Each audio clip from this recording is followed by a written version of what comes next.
ஸ்ரீராம ஜெயம். ஆழ்வார் ஆச்சாரியர்கள் திருவடிகளே சரணம். ஸ்ரீமதே ராமானுஜாய நமக. ஸ்ரீமதே நிகமாந்த மகாதேசிகாய நமக. கதவிருக்ஷா வழங்கும் கிருஷ்ண ஜெயந்தி சிறப்பு நிகழ்ச்சியான கண்டனை பணி மனமே நிகழ்ச்சியுடைய இன்றைய பகுதிக்கு உங்க எல்லாரையும் நான் வெல்கம் பண்றேன். தாயார் பெருமாள் அனுகிரகத்தால இந்த வருஷமும் கிருஷ்ண ஜெயந்தி உற்சவம் ரொம்ப சிறப்பா நடக்க ஆரம்பிச்சிருக்கு. நேத்தி முதல் நாள் நிகழ்ச்சியில நீங்க எல்லாரும் மீராபாய் அந்த கண்ணனை சேவிச்சு பாட்டு பாடி அவன் மேல நாம சங்கீர்த்தனம் பண்ண ஜெய்ப்பூர்ல இருக்கிற ஸ்ரீ ஜெகத் சிரோமணி திருக்கோவிலை பத்தி தெரிஞ்சுண்டு இன்னையுடைய நிகழ்ச்சி is going to be very very very special. Srimad பாகவதத்தில் அந்த கண்ணனுடைய அவதாரத்தை எப்படி விளக்கியிருக்கா, என்னென்னலாம் சொல்லியிருக்கா, அதை தான் நம்ம தெரிஞ்சுக்க போகிறோம். நம்ம எல்லாருக்குமே பரிச்சயமான ஸ்ரீமதி ஜனனி சுந்தர் ஸ்ரீமத் பாகவதத்தில் வர 10வது ஸ்கந்தம்ல கண்ணனுடைய அவதாரம் எப்படி சொல்லப்பட்டிருக்கு அப்படின்றத எக்ஸ்பிளைன் பண்ண போறா. எல்லாரும் ரெடியா இருங்கோ, ஏன்னா நம்ம எல்லாரும் இப்ப துவாபர யுகத்துக்கு டிராவல் பண்ண போறோம். தேவகி வசுதேவருடைய திருமண நிகழ்ச்சியில ஆரம்பிச்சு ஒவ்வொன்றுத்தையும் அவ்வளவு அமேசிங்கா எக்ஸ்பிளைன் பண்ணியிருக்கா. கண்டிப்பா எல்லாரும் கடைசி வரைக்கும் கேளுங்கோ. It is going to be definitely a big treat to all of us today. Without further delay, Shrimati Janani Sundar அவர்களுடைய குரல்கள்ல ஸ்ரீமத் பாகவதத்தின் கண்ணனின் திரு அவதாரம் எப்படி இருந்தது நம்ம எல்லாரும் இப்ப அதை கேட்டு அனுபவிக்கலாம். அனைவருக்கும் நமஸ்காரம். ஸ்ரீ ஜெயந்தி நல்வாழ்த்துக்கள் எல்லாருக்கும். கதவிருக்ஷா சேனல் நடத்திட்டு இருக்கக்கூடிய ஸ்ரீமதி சுதர்சனா அவர்களுக்கு என்னோட நன்றிகளும் வணக்கங்களையும் தெரிவித்துக் கொள்கிறேன் முன்னாடி. ஏன்னா நிறைய பெரிய பெரிய ஸ்காலர்ஸ்லாம் வந்து பேசுறா அவளுக்கு தெரிஞ்ச விஷயங்களை. அந்த ஒரு வரிசையில என்ன வந்து பேச சொல்லியிருக்கா. எனக்கு என்ன பேசுறதுன்னு தெரியல. இருந்தாலும் சரி, இது நம்மளுக்கு பெருமாள் கொடுத்த ஒரு வாய்ப்பு அப்படின்னு நினைச்சுட்டு என்னோட குட்டி அறிவுக்கு தெரிஞ்சின்றது படிச்சது அதை வச்சு உங்களோட சொல்றேன். ஏதாவது பிழை இருந்தா அது என்னோடது, நிறை இருந்தா அது உங்க எல்லாருக்கும் சமர்ப்பணம். உங்க எல்லாரோட ஆசீர்வாதத்தினால அது நிறைவாக முடியும்னு நம்புறேன். ஸ்ரீமத் பாகவதத்துல 10வது ஸ்கந்தத்துல வரக்கூடிய கிருஷ்ண அவதாரத்தை தான் நம்ம அனுபவிக்க போறோம். அதுக்கு முன்னாடி பெருமாள் பிறக்கிறதுக்கு முன்னாடி என்னெல்லாம் நடந்ததுங்கிறத சும்மா ரஃபா பார்த்துட்டு அதுக்கப்புறம் போலாம். வசுதேவருக்கும் தேவகிக்கும் வந்து கல்யாணம் ஆறுது. எல்லாருக்கும் தெரிஞ்ச கதை. பட் இத சொல்லிட்டு அதுக்கு போனா இன்னும் கேட்கறதுக்கு இதுவா இருக்கும் அப்படிங்கறதுக்காக சொல்றேன். வசுதேவருக்கும் தேவகிக்கும் கல்யாணம் ஆகிறது. கல்யாணம் ஆயிட்டு இந்த கம்சன் வந்து தேவகி வந்து தன்னோட சித்தப்பா பொண்ணு. சோ அதனால சித்தப்பா பொண்ணுங்கனால தேவகி கிட்ட வந்து ரொம்ப பிரியமா இருப்பானா. அதனால இவ 2 பேரையும் கல்யாணம் ஆகி ரதத்தெல்லாம் இவனே ஓட்டின்னு போறான், ரதத்தை அலங்காரம் பண்றான். அந்த மாதிரி நிறைய இவாளுக்கு தேவையான எல்லாம் கூட இருந்தே கம்சன் பண்ணிட்டு இருக்கானாம். இவாளோட ரதத்தை சுத்தி ஸ்வர்ணமயமான பல ரதங்கள் வருது. தேவகியோட அப்பா தேவகர் அப்படிங்கிறவர் என்ன பண்றார், பெண் கிட்ட வந்து ரொம்ப ஆசையோட இருந்ததுனால சீதனமா நிறைய கொடுக்கிறாராம். ஸ்வர்ண மாலைகளால் அலங்கரிக்கப்பட்ட 400 யானைகள் கொடுக்கிறார், 1.5 லட்சம் குதிரைகள் கொடுக்கிறார். இந்த மாதிரி நிறைய ரதம் என்னெல்லாம் கொடுக்க முடியுமோ ரதம் கொடுத்தது மட்டும் இல்லாம வேலைக்காரிகள் கொடுக்கிறாராம். 200 வேலைக்காரியும் கொடுக்கிறார். அந்த வேலைக்காரிகள்லாம் எவ்வளவு வயதோட இருக்கா, அவளுக்கு தேவையான வாகனங்கள் அதையும் கொடுக்கிறார். அப்புறம் சங்கம், தூரியம், மிருதங்கம், துந்துபி இந்த மாதிரி இருக்கக்கூடிய மங்கள வாத்தியங்கள்லாம் அந்த இடத்துல முழங்க ஆரம்பிக்கிறது. இப்படி வசுதேவர் தேவகியோட வீதியில வந்துட்டு இருக்கார். குதிரையோட கடுவாளத்தை பிடித்துண்டு ரதத்தை நடத்திண்டு கம்சன் தான் வந்துட்டு இருக்கான். ஏன்னா கம்சனுக்கு தன்னோட தங்கை மேல ரொம்ப உயிரான். அதனால அந்த ரதத்தை வேற யாரையும் ஓட்ட விடாம இவனே நடத்தின்னு வந்துட்டு இருக்கான் ரொம்ப ஆசையா. அப்படி வந்துட்டு இருக்கும் போது இவன் வந்து தங்கை கிட்ட ஆசை ஜாஸ்தியே தவிர, ஆனா இவன் வந்து கொஞ்சம் மூர்கன் அப்படிங்கிற மாதிரி சொல்லலாம். அப்ப என்ன ஆகிறது, இவன் ஓட்டின்னு வரும்போது ஒரு அசரீரி வந்து சொல்றது, நீ வந்து யார வந்து சகோதரின்னு ரொம்ப ஆசையா நினைச்சுன்னு போறியோ அந்த தேவகியோட 8வது கர்ப்பமா உன்னை வந்து கொல்ல போறது, 8வது கர்ப்பத்துல பிறக்க போற குழந்தை உன்னை கொல்ல போறதுன்னு சொன்னான். சொன்னானோ இல்லையோ இவன் என்ன பண்றான், இவன் ரொம்ப துஷ்டன், பாப கர்மம் பண்றதுல ரொம்ப ஈடுபாடோட இருக்கக்கூடியவன். அப்படிப்பட்ட சுபாவத்தோட இருக்கக்கூடிய கம்சன் என்ன பண்றான், ஆகாசவாணி அந்த அசரீரி சொல்றதை கேட்டுட்டு சகோதரியா இருக்கக்கூடிய தேவகியோட தலைமயிர ஒரு கையால பிடிச்சு இன்னொரு கையால என்ன பண்றான், கத்தி எடுத்துட்டு தேவகியவே கொல்றதுக்கு முயற்சி பண்றான். இந்த மாதிரி இப்படி இருக்கக்கூடிய கம்சனை பார்த்து ரொம்ப பாக்கியசாலியா இருக்கக்கூடிய வசுதேவர் வந்து நல்ல வார்த்தைகள் எல்லாத்தையும் சொல்ல ஆரம்பிக்கிறார். இத பாருப்பா, இப்படி பண்ணாத, இவ வந்து ரொம்ப சின்ன பெண்ணு, அதனால நல்ல சுபாவமோட இருக்கக்கூடிய இவளை கொல்றது வந்து அவ்வளவு உச்சிதமா எனக்கு தெரியல அப்படின்னு சொல்றாராம். அதை கேட்டு ரொம்ப கொடியவனா இருக்கக்கூடிய அந்த கம்சன் என்ன பண்றான், அசுரர்களுக்கெல்லாம் இவன் வந்து ரொம்ப அனுசரணையா இருப்பானா. அதனால வசுதேவரோட வார்த்தை இவனுக்கு அவ்வளவா காதுல கேட்கல. அப்ப கம்சனோட எண்ணத்தை தெரிஞ்சின்ற வசுதேவர் என்ன சொல்றார், சரி இப்போதைக்கு இவளை உற்று, உன்னோட எண்ணப்படியே நான் வந்து உனக்கு ஒரு வாக்கு கொடுக்கறேன், எனக்கு என்னெல்லாம் குழந்தை பிறக்கிறதோ அதை உன்கிட்ட கொண்டு வந்து கொடுக்கறேன், நீ என்ன பண்ணணுமோ பண்ணிக்கோ அப்படின்னு சொல்லிட்டு வாக்கு கொடுக்கற. அந்த மாதிரி வாக்கு கொடுத்த உடனே என்ன பண்றார், முதல் குழந்தை பிறக்கிறது கொண்டு போறார். வசுதேவர் வந்து அங்க கொண்டு போனோடனே கம்சன் என்ன சொல்றான், பாரு எனக்கு 8வது கர்ப்பத்தினாலதான் எனக்கு ஆபத்துன்னு சொல்லியிருக்கா, இந்த முதல் குழந்தைய நீ கொண்டு போயிடு, எனக்கு வேண்டாம் அப்படின்னு சொல்லிட்டான். ஆனாலும் சரி நான் சந்தோஷமா ஆத்து கொண்டு வந்துடுறா. ஆனாலும் இவன் மேல அவளுக்கு ஒரு டவுட் இருந்துட்டே இருக்கு, அந்த பயத்தோடவே இருந்துட்டே இருக்கலாம். அப்போ நாரத மகரிஷி கம்சன் கிட்ட வந்து சொல்றார், நீ இந்த மாதிரி எல்லாம் கொல்லாத, இந்த மாதிரி எல்லாம் நீ அவளுக்கு தொல்லை கொடுக்காத, ஒன்ன கொல்ல போற ஒரு குழந்தை வந்து பெருமாள் வந்து வசுதேவருக்கும் தேவகிக்கும் வந்து அவதரிக்க போறார் அப்படிங்கிற ஒரு வார்த்தையை வந்து நாரதர் வந்து கம்சன் கிட்ட சொல்லிட்டு போயிடுறாராம். சொல்லிட்டு மறைஞ்சு போயிடுறார். அதை கேட்டு அந்த கம்சன் வந்து யாதவர்கள்லாம் வந்து தேவாம்சத்தோட இருக்கக்கூடியவா, தான் வந்து முன்னாடி ஜென்மத்துல காலநேமின்னு சொல்லக்கூடிய அசுரனாக இருந்தவன் மகாவிஷ்ணுவால கொல்லப்பட்டு இப்ப கம்சனாக வந்து ஜனிச்சிருக்கார். இந்த கதையெல்லாம் இதெல்லாம் உள்கதைகள், நிறைய பேருக்கு தெரிஞ்சிருக்கும்.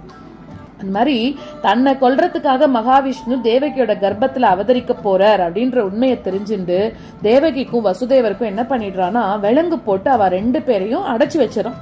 அப்புறம் தேவகி வந்து பிரசவிச்ச உடனே மகாவிஷ்ணுவோட அம்சமா இருக்கக்கூடிய புத்திரன் இவன்தானோ அப்படின்னு சந்தேகம் பட்டு ஒரு குழந்தையும் அப்போதைக்கு கொண்டுண்டே வந்தானாம். தன்னோட உயிரையே பெருசா நினைச்ச அந்த அரசர்கள் நிறைய பேர் மாதா பிதா பிராதா புத்திரர்கள் இவ எல்லாரையும் வந்து கொண்டுண்டே வந்துட்டு இருக்கான். அப்படி ரொம்ப பலசாலியா இருக்கக்கூடிய அந்த கம்சன் வந்து யதுக்களை வந்து விரோதம் பண்ணினது மட்டும் இல்லாம யாதவர்களுக்கும் அதிபதியா இருக்கக்கூடிய உக்ரசேனர்னு சொல்லக்கூடிய தன்னோட அப்பா அவனையும் நிகிரகிச்சுண்டு சூரசேன தேசத்தை தானே பரிபாலனமும் பண்ணிட்டு வந்துட்டு இருந்தானா. இந்த மாதிரி தனக்கு வந்து ஒரு ஆபத்து வரப்போறது, வசுதேவர் தேவகியோட குழந்தையால நம்மளுக்கு ஆபத்து வரப்போறதுன்னு தெரிஞ்சின்ற அந்த கம்சன் என்ன பண்றான், தேவர்கள் எல்லாம் நிம்மதியாவே இருக்க விடலையாம். அசுராம்சம் பொருந்தின அந்த அரசர்களோட இவனும் என்ன பண்றான், கம்சனும் சேர்ந்துட்டு யாதவர்களுக்கெல்லாம் ரொம்பவும் உபத்திரவம் பண்ண ஆரம்பிச்சானாம். என்ன ஆகுறது, அதனால அந்த யாதவர்கள்லாம் இந்த உபத்திரவத்தை வந்து சகிச்சுக்க முடியாம அவ வந்து பாஞ்சாலம், விதர்ப்பம், கேகேயம் இந்த மாதிரி கோசலம் மாதிரி இருக்கக்கூடிய தேசங்களுக்கெல்லாம் அவ கிளம்பி போயிட்டாளாம். சில பேர் கம்சனை அனுசரிச்சு அங்கே இருந்துட்டு இருக்கா. தேவகியோட அந்த 6 குழந்தைகளும் கூட உக்ரசேனரோட புத்திரன் கம்சனால அப்போ கொன்னுட்டானா அந்த குழந்தைகள் எல்லாம். 7வது தடவை வந்து தேவகி வந்து கர்ப்பம் தரிக்கிறா. அந்த கர்ப்பமானது அனந்தன் அப்படின்னு சொல்லக்கூடிய ஆதிசேஷனோட அம்சமாக இருக்கு.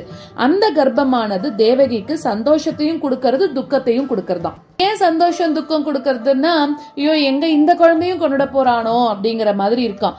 அப்போ அந்த சகல ஜெகத் ஸ்வரூபியா இருக்கக்கூடிய அந்த பெருமாள் தன்னையே தெய்வமா இருக்கக்கூடிய பக்தர்களான யாதவர்களுக்கெல்லாம் கம்சனால துன்பம் வந்திருக்கு அப்படின்னு தெரிஞ்சுண்டு தன்னோட யோக மாயையை பார்த்து, நீ வந்து கோபர்களாலையும் கோபிகைகளாலையும் அலங்கரிக்கப்பட்ட கோகுலத்துக்கு நீ போ அப்படின்னு கட்டளை போடுறாராம். அந்த இடத்துல வசுதேவரோட பத்னியான ரோஹிணி அப்படின்றவ வந்து இருந்துட்டு இருக்கா அந்த இடத்துல. இன்னும் மற்றவர்களும் கூட கம்சன் கிட்ட பயந்துட்டு ரகசியமான இடத்துல அங்க வந்து ஒளிஞ்சுட்டு இருக்கா. இப்ப வந்து தேவகியோட வயத்துல இருக்கக்கூடிய சேஷன் அப்படின்னு பேரோட இருக்கக்கூடிய என்னோட தேஜஸை எடுத்து ரோஹிணியோட வயத்துல நீ போய் வச்சிடு அப்படின்னு சொல்லிட்டு பெருமாள் வந்து கட்டளையிடுறாராம். அதுக்கப்புறமா நான் பூர்ணாம்சமாக தேவகி கிட்ட புத்திரனாக அவதரிக்க போறேன் அப்படின்னு சொல்றார். நந்தனோட பத்னியா இருக்கக்கூடிய யசோதை அப்படிங்கிறவள்கிட்ட நீ அவதரிக்கணும் அப்படின்னு தன்னோட யோக மாயைக்கு கட்டளையிடுறார் பெருமாள். மனுஷா வந்து உனக்கு கோயில்கள் எல்லாம் கட்டி அதுல வந்து உன்னை பிரதிஷ்டையும் பண்ணுவா. உனக்கு துர்கா, பத்ரகாளி, விஜயா, வைஷ்ணவி, சண்டிகா, அப்புறம் கிருஷ்ணா, சாரதா, அம்பிகா அப்படின்னு சொல்லக்கூடிய பேர்கள்லாம் உனக்கு வரும் அப்படின்னு இதெல்லாம் பெருமாள் தன்னோட யோகமாயை சொல்லி அனுப்புறார். அதனால வந்து தீபம், பல வகையான உபச்சாரங்கள் இதெல்லாம் வச்சுட்டு ஜனங்கள்லாம் உன்னை பூஜிப்பா. ஒரு வயத்துல இருந்து இன்னொருத்தரோட வயத்துல வந்து இழுத்து வைக்கப்பட்டபடினால அந்த குழந்தைக்கு சங்கர்ஷனர் அப்படின்னும், ரொம்ப பலசாலியா இருந்ததுனால பலபத்ரன் அப்படின்னும், ஜனங்கள் எல்லாம் சந்தோஷிக்க பண்றதுனால ராமன்னும் பேர் உண்டாகட்டும் அப்படின்னு ஆக்ஞை பண்ணி அனுப்பி வைக்கிறார் அந்த யோகமாயைய. அதை கேட்ட யோகமாயை பெருமாள் சொல்ற பேச்சை கேட்டு பெருமாளை ஒரு பிரதட்சணம் பண்ணிட்டு பூமிக்கு வரா. அப்ப மகாவிஷ்ணுவானவர் இந்த பூமியோட பாரத்தை நிவர்த்திக்கணும் அப்படின்னு தன்னோட அம்சமான வசுதேவரோட மனசுல பிரவேசிக்கிறார். முதல்ல மகாபுருஷனோட அம்சத்தை தரிச்ச அந்த வசுதேவர் சூரியன் போல பிரகாசிக்கிறாராம். ஏன்னா இப்ப பெருமாள் ஒரு காலம் எதிர்பார்த்துட்டு நின்று இருக்காரு. ஏன்னா பெருமாள் என்ன சொல்லியிருக்கார், நம்ம எப்பெல்லாம் அதர்மம் தலை தூக்குறதோ நான் அவதரிப்பேன்னு சொல்லியிருக்கார். பெருமாள் வசுதேவருக்கும் தேவகியோட கர்ப்பத்துல போறதுக்கு நல்ல காலம் நேரத்தை காத்துண்டு வெயிட் பண்ணிட்டு இருக்காராம். முதல்ல தன்னோட வசுதேவரோட மனசுல போய் பிரவேசிக்கிறார். பெருமாளோட அம்சத்தை தரிச்ச அந்த வசுதேவர் இப்ப எப்படி இருக்கார்? ஏன்னா பெருமாள் தனக்குள்ள பிரவேசம் பண்ணும்போது அந்த வசுதேவரோட மூஞ்சி எப்படி இருக்கான், அவ்வளவு சூரியன் மாதிரி பிரகாசிக்கிறதாம். ஜனங்களால பக்கத்துல நெருங்க முடியாதவராக ஆயிட்டார். அப்புறம் வசுதேவர் கிட்ட இருந்து அந்த பகவத் அம்சமானது தேவகி கிட்ட வருதாம். அந்த அம்சமானது எல்லாத்துக்கும் ஆத்மாவாக இருக்கிறது. கிழக்கு திக்கானது அந்த சந்திரனை தரிக்கிறது மாதிரி தேவகி என்ன பண்றா, இப்ப அந்த பகவத் அம்சத்தை மனசால தரிக்கிறாளாம். இதெல்லாம் நன்னா அனுபவிச்சு கேட்க வேண்டிய விஷயங்கள். பெருமாள் அவதரிக்க போறார் இவா ரெண்டு பேருக்கிட்டையும். அதுக்கு முன்னாடி அவளோட அந்த ஃபீலிங்ஸ், அந்த இமோஷன்ஸ் எப்படி இருக்கு, அவளோட உடம்புல என்னென்னலாம் மாற்றங்கள், ரசாயன மாற்றங்கள் வருது அப்படிங்கறத ரொம்ப அழகா விவரிச்சிருக்கா. இதுல 10வது ஸ்கந்தம் யாதவாபியுதயத்துல இன்னும் அழகா இருக்கும். ரெண்டுத்துல சொல்ல வர கருத்துக்கள் ஒண்ணுதான். நல்ல கூர்மையா கேளுங்கோ. இத சகல ஜெகத்துக்கும் இருப்பிடமா இருக்கக்கூடிய பெருமாளை கர்ப்பத்துல தரிச்சுட்டு இருக்கா இப்ப தேவகி. எங்க இருக்கா? ஆனா கம்சனோட அந்த காராகிரகத்துல இருக்கா. முன்னாடி மாதிரி இல்ல இப்ப தேவகி. எப்படி ஆயிட்டா? பெருமாள் வந்திருக்காரே கர்ப்பத்துல, எப்படி இருக்கான்னா அப்படியே அவளோட முகத்துல குடத்துல ஏற்றி வைக்கப்பட்ட தீபம் மாதிரி அவ்வளோ தேஜஸோட இருக்காளாம் தேவகி. ஏன்னா உள்ளுக்குள்ள இருக்கிறது பெருமாள். பெருமாள் அவ்வளோ தேஜஸ் கொடுக்கிறாரு தன்னோட அம்மாக்கு. யாருமே எல்லாரும் யோசிக்க ஆரம்பிக்கிறா, என்ன இவ்வளோ தேஜஸா இருக்கா, இவ்வளோ தேஜஸா இருக்கான்னு. கம்சனும் பாக்குறான், யோசிச்சுட்டான். சரி, அவனுக்கு தெரிஞ்சு போச்சு இப்ப பெருமாள் தான் அவதாரம் பண்ணிருக்கார், இவன் தான் நம்மள கொல்ல போறான் அப்படின்னு கம்சன் முடிவு பண்ணிட்டான். இப்ப அவனுக்கு என்ன ஆறுது, ரொம்ப டென்ஷன் ஜாஸ்தி ஆறுது. ஏன்னா எப்பவுமே அவன் டென்ஷனா இருக்கான். தேவகி கர்ப்பமாகும் போதெல்லாம் கம்சனுக்கு டென்ஷன் ஆகிறது. இப்போ 100% உறுதியாயிடுது பெருமாள் ஸ்ரீமன் நாராயணன் இவளோட கர்ப்பத்துல இருக்கார் அப்படின்னு தெரிஞ்சு போச்சு. இப்ப அவனுக்கு என்ன பண்றதுன்னே தெரியல. இவளை நம்ம வதம் பண்ணிடலாமான்னு நினைக்கிறான். அப்படி பண்ணிட்டா என்ன ஆகும்? ஐயோ வேண்டாம், ஸ்ரீவதம், சகோதரி வதம், கர்ப்பிணி வதம் இது எல்லாம் சேர்ந்து நம்மளுக்கு பாபம் வந்துடும். அதனால நம்ம இவ்வளவு நாள் யாருமே சேர்த்து வைக்காத கீர்த்தி புகழெல்லாம் சேர்த்து வச்சிருக்கோம், அது எல்லாம் போயிடும் அப்படின்னு யோசிக்கிறான். அப்ப என்ன பண்றான், ரொம்ப கொடியவனாக இந்த ஜீவிச்சுட்டு இருக்கிறது மரணம் அடையறதுக்கு சமமானது அப்படின்னு அவன் யோசிக்கிறான். மரணம் அடைஞ்ச பிறகும் கூட ரொம்ப பாவியாக இருந்த இவன் நரகத்தை அடைவான்னு மனுஷாலாம் நிந்திப்பாளாம் இவனை.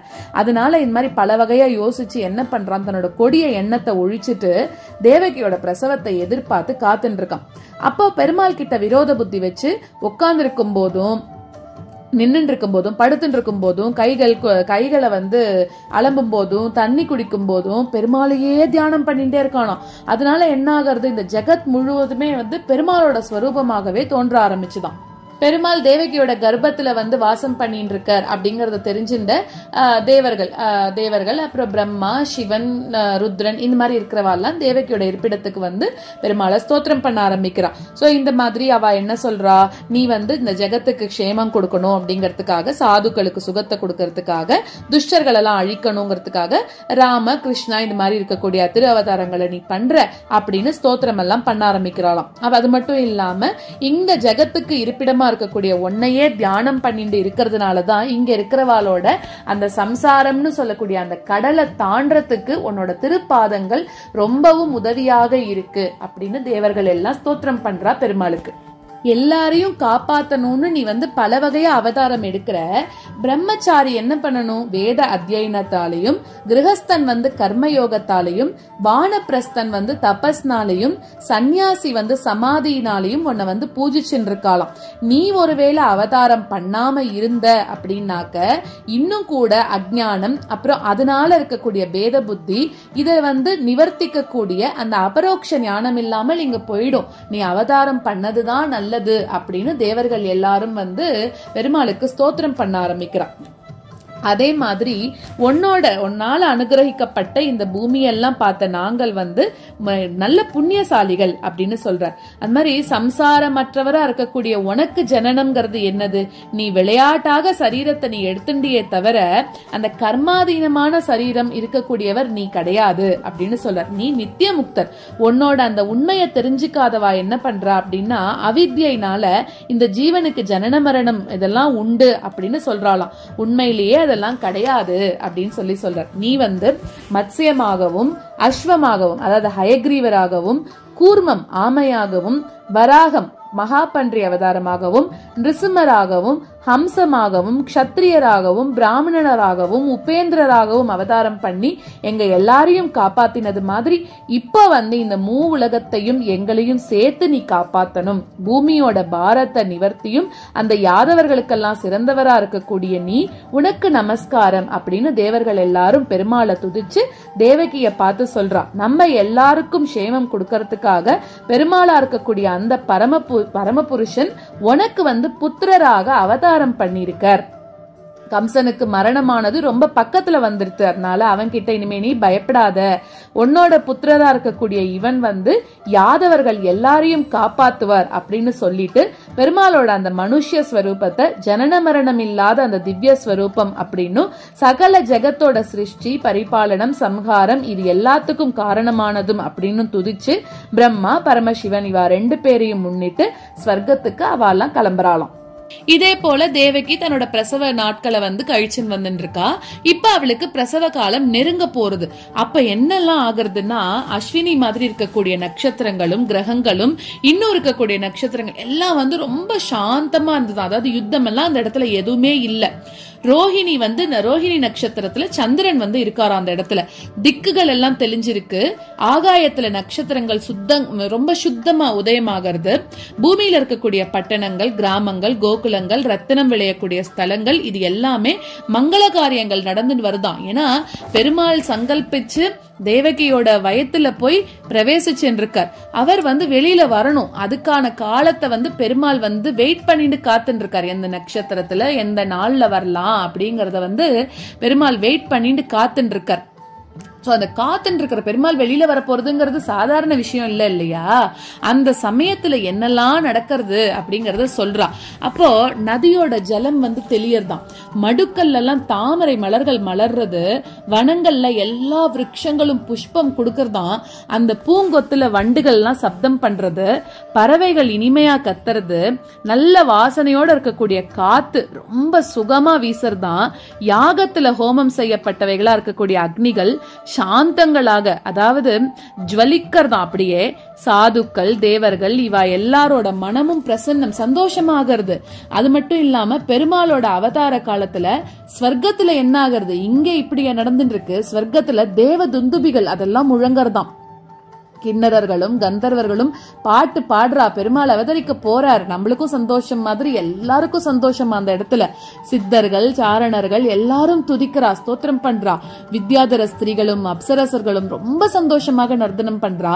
மகரிஷிகளும் தேவர்களும் எல்லாருக்கும் ரொம்ப சந்தோஷம். புஷ்ப மாறி பொழியறா. அங்கேந்து மேகங்கள் சமுத்திரத்துல ரொம்ப மெதுவா கர்ஜிக்கிறது. ரொம்ப இருட்டோட இருக்கக்கூடிய அந்த காலம் வருது.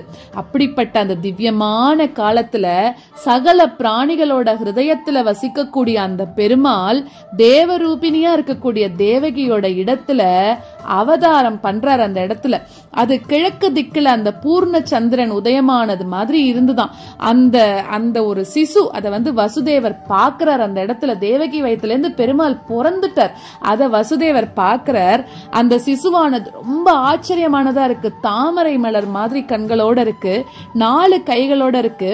சங்கம், சக்கரம், கதை இந்த மாதிரி இருக்கக்கூடிய ஆயுதங்கள்லாம் வச்சுட்டு இருக்கு. ஸ்ரீவத்சம்னு சொல்லக்கூடிய அடையாளத்தோட பிறந்திருக்கு அந்த குழந்தை. பீதாம்பரத்தோட நல்ல நீருண்ட மேகம் மாதிரி திருமேனியோட வந்து பிறக்கிறது அந்த குழந்தை. அது மட்டும் இல்ல, அந்த சிசு போட்டு இருக்கக்கூடிய கௌஸ்துப மாலையானது அதோட கழுத்துல பிரகாசிக்கிறதாம். ஆபரணத்துக்கு அழகு சேர்க்கக்கூடிய பெருமாள் இல்லையா அவர். அப்போ அந்த விலையுயர்ந்த அந்த வைடூரியங்கள் இழைத்த கிரீடம், குண்டலம் இது எல்லாத்தோட காந்தினால பெருமாளோட தலை மயிர்கள் கூட அவ்வளோ அழகா இருக்காம். அந்த சிசு என்ன பண்ணிட்டு இருக்கு அப்படின்னா நிறைய விதமான ஆபரணங்களை தரிச்சென்று பிரகாசிக்கிறதாம். இப்படி இந்த லோகத்துல இருக்கக்கூடிய குழந்தைகளை விட ரொம்ப விலட்சணமா அவதரிச்ச அந்த பகவத் ஸ்வரூபத்தை பார்த்து வசுதேவர் ரொம்ப ஆச்சரியப்பட்டு போறார். மலர்ந்த கண்களோட, அதாவது அவரோட சந்தோஷத்துல கண்கள் பெருசா இருந்தான் அவருக்கு. சந்தோஷத்துல மூழ்கி ஸ்நானம் பண்ண மாதிரி லட்சம் பசுக்களை பிராமணர்களுக்கு தானம் பண்ற மாதிரி மனசுனால சங்கல்பிச்சுக்கிறாரா வசுதேவர். அந்த குழந்தை பிறந்தாச்சு. அதோட அந்த தேக காந்தினால அந்த பிரசவ கிரகமே பிரகாசமா இருக்கும். அதை பாக்குறார் வசுதேவர்.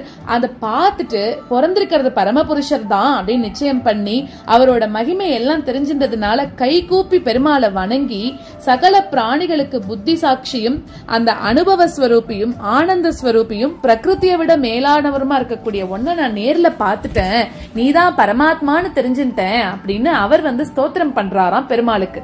அப்புறம் சொல்றார், இந்த லோகத்தை காப்பாத்தணும்ன்றதுக்காக நீ என்னோட வீட்டுல வந்து பிறந்திருக்க, ரொம்ப சந்தோஷமா இருக்கு எனக்கு. இப்படி ஒரு பெருமாளே குழந்தையா பிறக்கிறதுக்கு நான் என்ன பாக்கியம் பண்ணேனோ அப்படின்னு ரொம்ப சந்தோஷமா பேசுறார். ஆனா அவருக்குள்ள ஒரு பயம். பெருமாள்கிட்ட சொல்றார், இதே மாதிரி எனக்கு பிறக்கக்கூடிய குழந்தைகள் எல்லாம் கம்சன் கொல்லணும்னு முடிவெடுத்திருக்கான். அதுபடி எனக்கு முன்னாடி பிறந்த குழந்தைகள் எல்லாத்தையும் ஒண்ணு விடாம கொன்னுட்டான். இப்ப நீ பிறந்த செய்தி கேள்விப்பட்டும் கம்சன் இங்க வந்துருவானே, ஆயுதத்தை எடுத்துன்னு வந்துருவானே, நான் என்ன பண்ண போறேன் அப்படின்னு சொல்லி வருத்தப்பட்டுக்கிறாராம் கிருஷ்ணர் கிட்ட.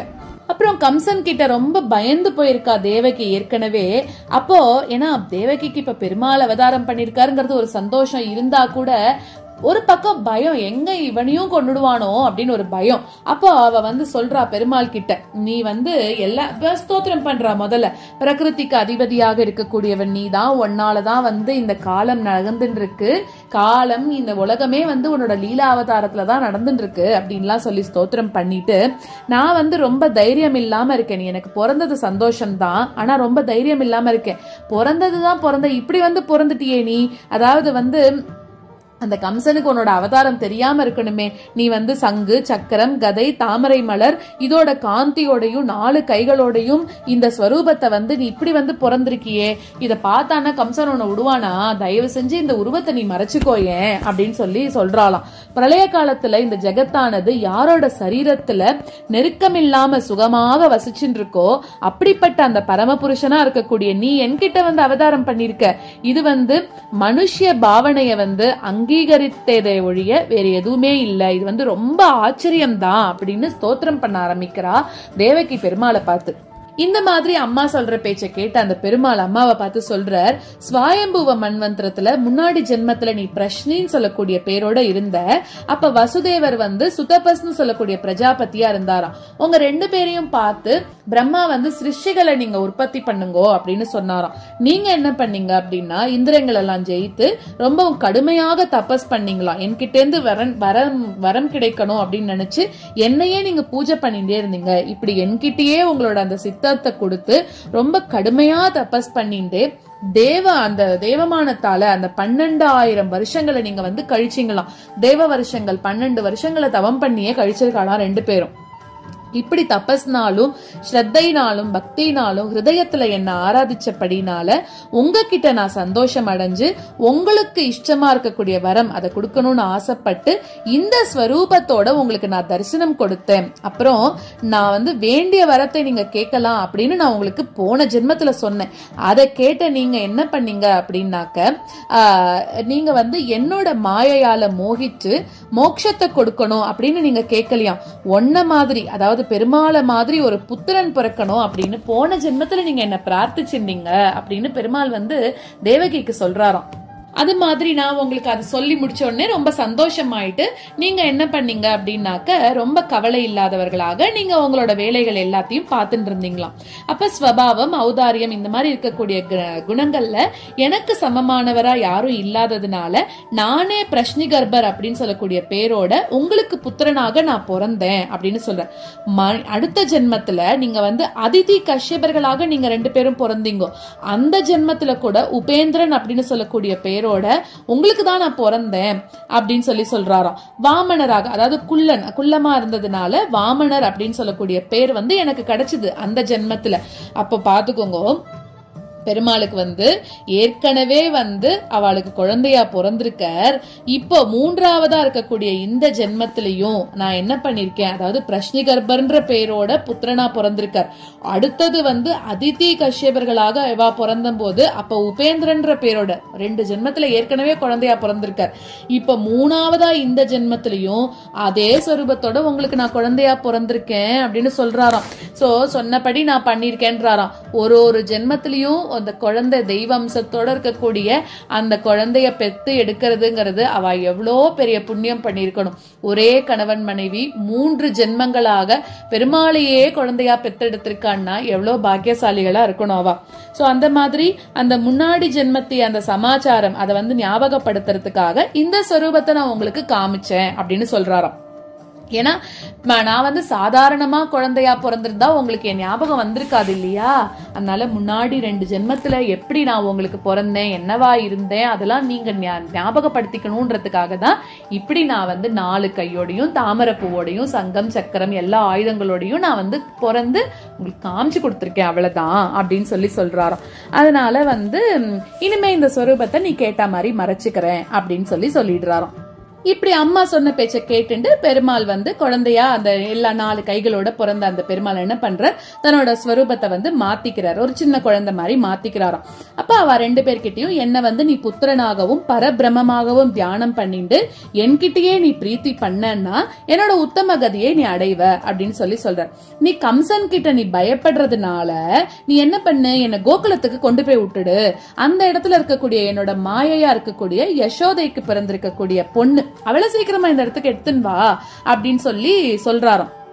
நீ பயப்படாம எடுத்துன்னு போ, வாசப்படி கதவெல்லாம் அதுவா திறந்துக்கும், தாண்ட முடியாத யமுனா நதி கூட உனக்கு வழி கொடுக்கும் அப்படின்னு பெருமாள் அனுகிரகம் பண்ணி அனுப்பி வைக்கிறார். அந்த மாதிரி பெருமாள் தன்னோட மாயையால தாய் தகப்பனார்கள் அவெல்லாம் பார்த்துட்டு இருக்கும் போதே இந்த குட்டி குழந்தையா மாறுறாராம். மாறுறதுக்கு அப்புறமா பெருமாளோட உத்தரவு படி வசுதேவர் என்ன பண்றார், அந்த குழந்தைய எடுத்துட்டு பிரசவ கிரகத்துல இருந்து கோகுலம் கிளம்புறதுக்கு தயாராகிறார். அப்படி போயிட்டு இருக்கும் போது என்ன இடி மின்னல் மழை அப்படின்னு அந்த இடமே, ஏன்னா பெருமாள் அவதாரம் பண்ணிருக்கார், எப்படி இருக்கும்னா அவ்வளோ அந்த ஊரே அப்படியே மாறி போயிருக்கான். அவ்வளோ மழை பெய்யறது, மின்னல்லாம் சாதாரணமா இல்ல, அந்த மாதிரி இருக்கும் அந்த இடம். அப்படி அந்த கோகுலத்துக்கு அவர் போயிட்டு இருக்கும் போது அந்த மாயையோட மகிமைனால என்ன ஆகிறது, அந்த இடத்துல கோகுலத்துல வாசல் இருக்கக்கூடிய செக்யூரிட்டி கார்ட்ஸ் அவெல்லாம் மோகிச்சு தூங்கி போயிட்டாலும் அந்த இடத்துல ஒரே இருட்டாயிடுதான் அந்த ஊர் முழுக்க. அந்த பருத்த சங்கிலிகளால கட்டப்பட்டிருந்த அந்த கதவுகள் எல்லாம் என்ன பண்றார், அந்த கதவுகள்லாம் என்ன பண்றதா, அந்த கிருஷ்ணரை எடுத்துட்டு வாசுதேவர் உள்ள வரும்போது சூரியனை பார்த்து இருட்டு விலகிற மாதிரி திறந்துன்றுதான் அதுவே ஆட்டோமேட்டிக்கா. மேகம்லாம் மெதுவா கர்ஜிச்சு வருஷம் மழை பெய்ய ஆரம்பிக்கிறதாம். ஆதிசேஷன் என்ன பண்றார் அப்படின்னாக்க, பெருமாள் எடுத்துன்னு வரணும் இல்லையா இந்த இடத்துக்கு. அப்ப ஆதிசேஷன் தன்னையே கொடையாக்கி பெருமாள் மேல ஒரு சொட்டு தண்ணி கூட படாத படிக்கு கொண்டு இந்த இடத்துல சேர்க்கிறாராம் ஆதிசேஷன். ரொம்ப ஆழமா இருக்கக்கூடியதும் ரொம்ப வேகமா இருக்கக்கூடிய அலைகளோட இருக்கக்கூடிய அந்த பயங்கரமான சுழிகள் அதெல்லாம் இருக்கக்கூடிய யமுனா நதியானது என்ன பண்றது, ராமனுக்கு சமுத்திரன் வழிவிட்டது மாதிரி இங்க யமுனா நதி தன்னோட வீரியத்தை குறைச்சிண்டு பெருமாள் அந்த இடத்தை கடக்கிறதுக்கு அவ்வளோ உதவி பண்ணறதான். அதே மாதிரி வசுதேவர் இது மாதிரி எல்லாம் கடந்து கோகுலத்துக்கு போயிடுறார். கோபர்கள் எல்லாரும் அங்க தூங்கிட்டு இருந்தா அப்ப அந்த கிருஷ்ணரை யசோதையோட படுக்கையில வச்சுட்டு அந்த கன்னிகை அந்த பொண்ணை எடுத்துட்டு திரும்பவும் தன்னோட கிரகத்துக்கு தேவகியோட படுக்கையில அந்த குழந்தைய வச்சு தன்னோட பாதங்கள்ல இருக்கக்கூடிய விலங்குகளை போட்டுட்டு முன்னாடி மாதிரி எதுவுமே நடக்காதது மாதிரி அந்த இடத்துல இருந்துட்டாராம்.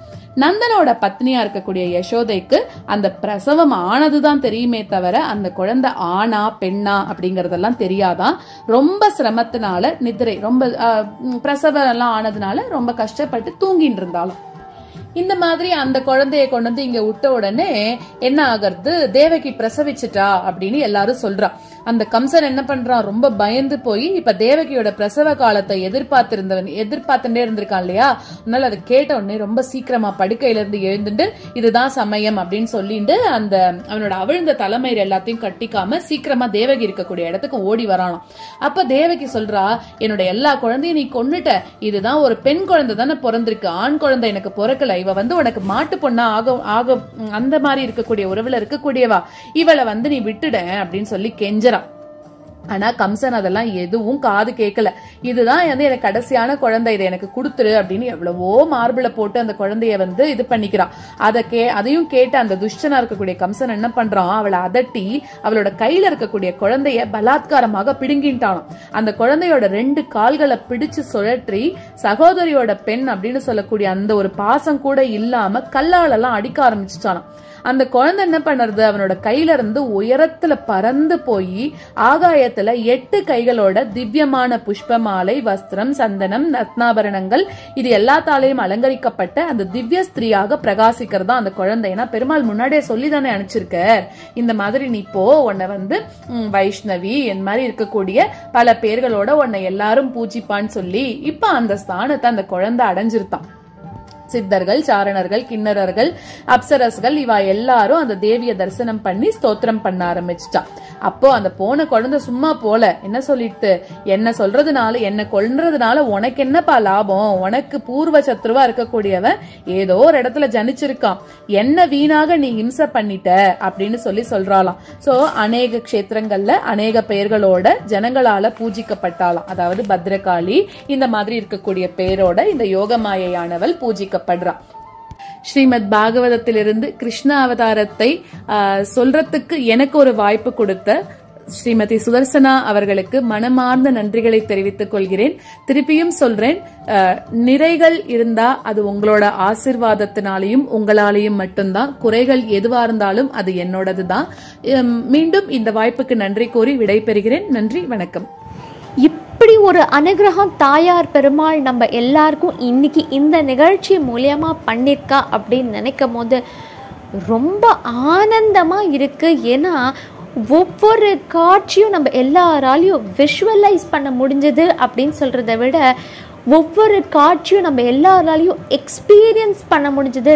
நம்மளே அந்த இடத்துல நின்றுட்டு ஒவ்வொரு காட்சியும் பார்த்தா மாதிரி இருந்தது. அவ்வளவு அற்புதமா இருந்தது. இப்படி ஒரு கொடுப்பனைய பெருமாள் நம்மளுக்கு கொடுத்திருக்காருன்னா definitely it is because of Shrimati Janani Sundar. கதவிருக்ஷா சார்பா கோடான கோடி நன்றிகள், நமஸ்காரங்கள். ரொம்ப நாள் கழிச்சு ஜனனியோடைய ஸ்பீச் கேட்டோம். நீங்க அனைவருக்கும் நமஸ்காரம்னு சொன்னதிலிருந்து we were completely into the speech. முடிஞ்சிடுதே அப்படின்னு தோன்றது, இன்னும் கூட நிறைய நாள் கேட்டு இருக்கலாமே அப்படின்னு தோணுறது. அவ்வளவு அற்புதமா இருந்தது என்னுடைய speech. And it was definitely a treat to all of us. Thank you once again to Srimati Janani Sundar. Viewers in the audience, I'm sure நீங்க எல்லாருமே இதை ரொம்ப நல்லா அனுபவிச்சிருப்பேள், ஒவ்வொரு காட்சியும் எக்ஸ்பீரியன்ஸ் பண்ணியிருப்பேள் அப்படின்னு நினைக்கிறேன். இதே மாதிரி இன்னும் நிறைய நல்ல நிகழ்ச்சிகள் உங்கள் கதவிருக்ஷா சேனலுடைய கண்ணனை பணிமனமே நிகழ்ச்சி கிருஷ்ண ஜெயந்தி ஸ்பெஷல் ப்ரோக்ராமில் வரப்போகுது. கண்டிப்பாக எல்லாரும் தொடர்ந்து எல்லா நிகழ்ச்சிகளையும் பார்த்து எக்ஸ்பீரியன்ஸ் பண்ணுங்கோ. உங்களுடைய ஃபீட்பேக்கை டெஃபினட்டாக ஷேர் பண்ணுங்கோ. அதை நீங்கள் எல்லாரும் பார்க்கணுன்னா எல்லாரும் மறக்காமல் கதவிருக்ஷாவுக்கு சப்ஸ்கிரைப் பண்ணுங்கோ. மீண்டும் நாளை கதவிருக்ஷாவின் கிருஷ்ண ஜெயந்தி சிறப்பு நிகழ்ச்சியான கண்ணனை பணிமனமே நிகழ்ச்சியில் உங்கள் எல்லாரையும் நான் சந்திக்கிறேன். அது வரைக்கும் நமஸ்காரம்.